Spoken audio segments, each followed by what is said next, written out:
முப்பெரும் விழாவினுடைய பிரதான நோக்கமே நன்றி சொல்லுது. அது திமுக தொண்டனுக்கு ஒரு எமோஷனலான டே. அங்கே போகிற எல்லா கட்சிக்காரனும் அல்லாமல் வெளில வர மாட்டான். அண்ணா நகர் பகுதியைச் சேர்ந்தவர், ஒரு சாதாரண டீ கடையில் தொடங்கின வாழ்க்கை. நீங்கள் கட்சியே டீ கடையில் தொடக்கப்பட்ட கட்சி தான். டீ கடையும் சலூன் கடையும் தான் இந்த கட்சியினுடைய உயிராதாரங்களாக இருந்திருக்கின்றன. அப்படிப்பட்ட ஒரு டீ கடையிலிருந்து எழுந்து வந்த மனிதர். அண்ணா நகரினுடைய பகுதி செயலாளராக பணியாற்றியவர்.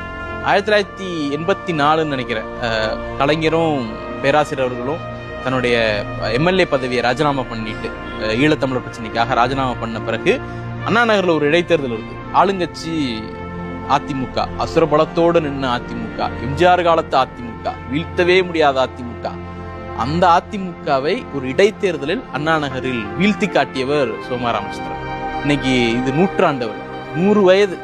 மிசாவில் ஒரு தலைவருடைய, இன்னைக்கு இருக்கக்கூடிய சிஎம் உடைய பேட்ச்மேட், ரூம்மேட், எல்லாரும் கிளாஸ்மேட்ஸ் இருந்தாங்க. அந்த மாதிரி இந்த இயக்கத்தில் மட்டும்தான் மிசால நாங்கள் 2 பேரும் ஒன்னா ஜெயிலில் இருந்தோம் அப்படின்னுட்டு சொல்லக்கூடிய பெருமிதம் இருக்கும். கலைஞரே அவரை அழைக்கும் பொழுது சோமா ராமச்சந்திரன்னா சோதனையிலும் மாறாத ராமச்சந்திரன் அப்படின்னு அழைச்சிருக்காரு. அவருக்கு எழுந்து வர முடியாத ஒரு நிலைமை, 100 வயசு யோசிச்சு பாருங்க, நிக்க முடியாத நிலைமை. அப்படிப்பட்ட ஒரு தருணத்துல ஊரு கூடி என்ன கொண்டாடுது அப்படிங்கிறது எவ்வளவு பெரிய எமோஷனலான டைமா இருக்கும். அவங்க ஃபேமிலி மேடையில இருப்பாங்க.